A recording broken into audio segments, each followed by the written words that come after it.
Bienvenue dans le vlog de matelweb.com numéro 18. Nous sommes le samedi 10 février 2024.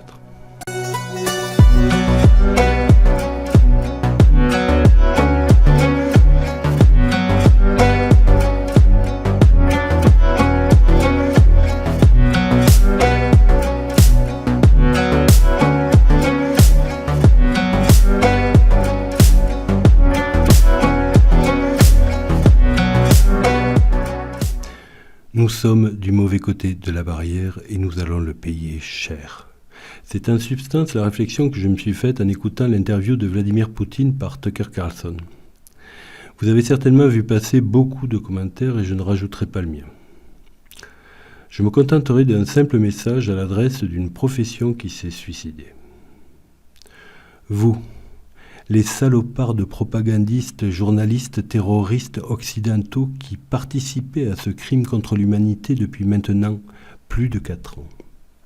Ne connaissez-vous pas l'histoire ?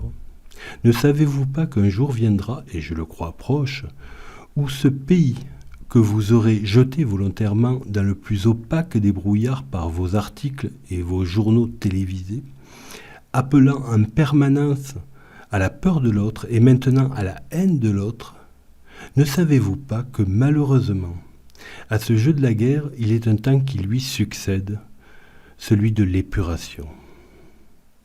Que je sois pour ou contre n'y changera rien. C'est ainsi que les peuples, au cours de l'histoire, ont pu refaire nation.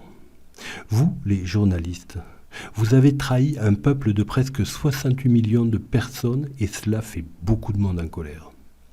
La catharsis sera expiatoire. La catharsis au sens grec ancien du mot. La purification, la séparation du bon grain de l'ivraie.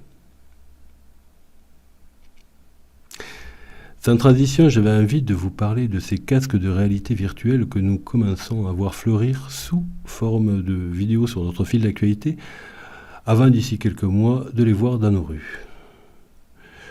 Pour le moment, leur prix est assez élevé, 3 000 € je crois. Mais rapidement, leur prix devrait baisser. Je vais être franc avec vous. De mon point de vue, cet objet est une catastrophe pour l'humanité. Dans le monde de propagande permanente dans lequel nous vivons, le symbolisme de ce casque que nous placerions entre la réalité et nous est purement effrayant. Si progrès il y a, c'est certainement pour de futurs dictateurs. Mais j'arrêterai là cette critique non objective d'une âme coincée entre 2 siècles. Je citerai juste le philosophe Thoreau. « Je suis riche de tout ce dont je peux me passer. » J'aimerais maintenant finir sur une note positive. Nous vivons actuellement l'effondrement de l'Empire américain. Tous les signes d'un krach boursier de grande ampleur sont là. Rués sur les valeurs sûres, comme l'or pour les particuliers, et les plus riches revendent actuellement leurs actions en vue d'avoir de la liquidité pour acheter le moment venu au plus bas. Une réorganisation totale du monde est actuellement en cours. Et comme je l'ai dit au début, nous sommes, par la faute de nos dirigeants corrompus, du mauvais côté de la barrière. L'avenir appartient aux BRICS, maintenant. Face à cet effondrement, donc, nous ne savons plus qui croire, qui suivre. Pourtant, au fond de nous, au plus profond de nous, vous le savez. Vous savez que quelqu'un qui prône la guerre est une mauvaise personne. Vous savez qu'une société qui s'éloigne des valeurs de la famille est une mauvaise société. Vous savez, au fond de vous, qu'un président qui dit qu'il veut emmerder une partie de sa population est un mauvais président. Nous avons 1000 raisons de nous entretuer. C'est ce que nos élites attendent de nous. Surprenons-les et unissons-nous contre eux. Et alors seulement nous pourrons passer du bon côté de la barrière.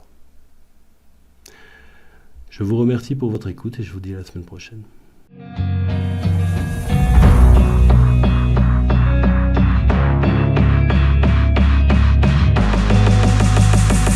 Quack, quack.